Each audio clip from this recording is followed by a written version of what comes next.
Welcome to the Metaphysical Manifesting Podcast with intuitive lightworker, national speaker, metaphysical teacher, and best-selling author Lisa Kessler. What is it you want to manifest? Are you looking to increase your income, change careers? Maybe you want to manifest a new home or a new car. Are you ready to bring love into your life? You have come to the right place. Hi everyone, Happy New Year. Can you believe it's 2023 already? Wow, where did the time go? So as we head into 2023, it's normal for us to reflect back on the previous year and then look ahead for the new year, setting our new goals and that kind of thing. And when you reflect back, do you look over your old calendar? I highly recommend it if you don't, but look it over and see how messy life was. Because that's the tricky part, is in the beginning of the year, when we're setting our goals, we set our goals based on, the perfect week. This is when I can do this. This is how much time I can schedule for this. And then we don't think about all of the curves that life throws during the year, because it does get messy. And that's where, when we manifest, we need to set up a support system to help us get through those times so we can stay focused on the big dream that we want for this year. So I thought I'd just share, for me personally, some of the highlights from 2022. My word for the year was joy. And I always do a year ahead reading for myself, and that includes a mantra for the year. And my mantra for 2022 was the Page of Cups, and it was all about having joy, finding joy in every moment. And I tried really hard to live that, although life did throw me some big curves. My daughter was engaged and not engaged. I went on a book research trip to Salem, Massachusetts for a new series, not realizing when I booked the trip that we would be moving the next month. Yikes. Then in June, my dad ended up in the ICU, and his health has always been great. So I never would have guessed that I would spend almost a month back in San Diego helping my stepmom to care for him.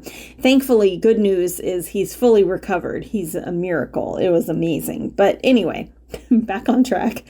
So then, strangely enough, in August, I started a new business. What? That was not on my schedule for 2022 at all. I had all these books scheduled, but Spirit was really pulling me in another direction. I wanted to support the people that I did year ahead tarot readings for, so that they could have support throughout the year to make those dreams happen. And it has been so rewarding. I'm so glad that I did it, even though it was terrifying and it took up so much time. So in the end, I released 2 less books than what I had planned. But I feel good about my decision, and heading into 2023, my new word is freedom. And so I canceled a couple of pre-orders for books that I had coming up, because I want to have the freedom to go where Spirit leads me. And so I thought I would bring it up to you guys about what is your word for the year, if you choose one.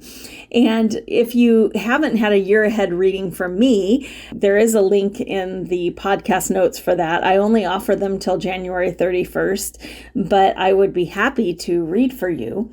But you don't even need one to come up with what your word is going to be for the year. But again, I really encourage you to reflect back on that calendar for 2022. Look at all the messes that happened. And when you're planning out your 2023, try to figure out, what will my support system be? Because life is always going to keep twisting and turning, and things will go a different way than what you thought. And if you have a support system already built in, you can be comfortable in the knowledge that you will make it to your dream. The only way for you to fail is for you not to try.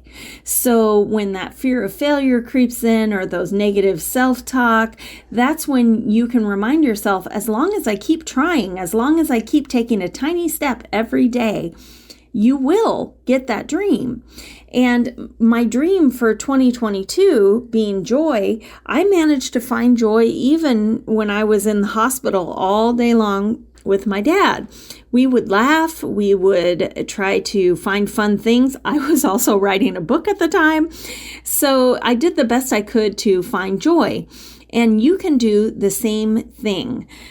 What am I talking about? Well, I'm not talking about New Year's resolutions. I'm talking about dreams. So less than 10% of people who actually set a resolution keep it. And it's usually not for a lack of desire, but they set themselves up for failure because they didn't have a support system. So the first time life throws you a curve, you're kind of off balance and you lose your way. I think if you really want to make a change and create a different reality for yourself in any area of your life, you need 3 things. You need accountability, encouragement, and a support system that will help keep you engaged with your goal, even when things go a little sideways. So you can accomplish anything this year. 2023 can be yours if you set yourself up to succeed. So imagine your life 1 year from now. What do you want to grow? Growth is really how we expand. It's how we grow our world and our happiness. And you've probably heard the tired phrase, if you're not growing, you're dying. But take a minute and really try to imagine how you would feel if nothing changed from last year. Did you feel it? It feels kind of disappointing, right? We don't want to do the same thing year after year. We want to grow and change and learn and expand. You deserve that thrill of abundance that comes with growth. Everyone does. So if you're stressed, overwhelmed, or even depressed by the thought of being in the exact same place that you are today 1 year from now, what can you choose to change and grow into a new future? Don't put it off. Figure it out right now. Because obviously there's no better time to create the change that we want as we move into a new year. I want you to think about, how can I hold myself accountable? You can have a coach like me. I would love to help you manifest your dreams in 2023, but you can also figure that out on your own. Find your support system, people that you can entrust with your dream who aren't going to belittle you or, tell you, oh, that's impossible. You need people who will build you up. But find your people who will hold you accountable to that and also encourage you. And then look back over that 2022 calendar. See where things got messy? Be prepared this time. Be ready with tools to help you get back into your dream, whether it's visualizing or meditating. Any of those things will really help you to stay on track for a really, truly happy new year. On that note, I hope that you all have the best 2023. I'm sending you many blessings. And if you're interested in a year ahead reading, again, that link is in the show notes. If you would like to have extra support to get to your dreams, my Manifesting Mastermind group is just starting and you can definitely get involved. So there's a link for that in the show notes as well. And I hope that you guys get every dream you desire. You deserve it. It is your birthright. You are worthy. I hope you guys have a great new year, and I will see you again on the next podcast episode. Bye-bye. Thanks for listening to the Metaphysical Manifesting Podcast with Lisa Kessler. If you have questions or comments, or if you'd like to work with Lisa to manifest your dreams, you can connect with her through her website at metaphysicalmanifesting.net. That's also where you can claim your free weekly tarot reading and manifesting tips. Make sure you subscribe or follow the Metaphysical Manifesting Podcast on your favorite podcasting site so you never miss another episode. As Lisa likes to say, we can make magic when we bring the universe into the equation. Remember, you don't have to do it alone. If you'd like more information about Lisa, Metaphysical Manifestation Mentorship, or the Manifesting Magic Mastermind, visit her website at metaphysicalmanifesting.net.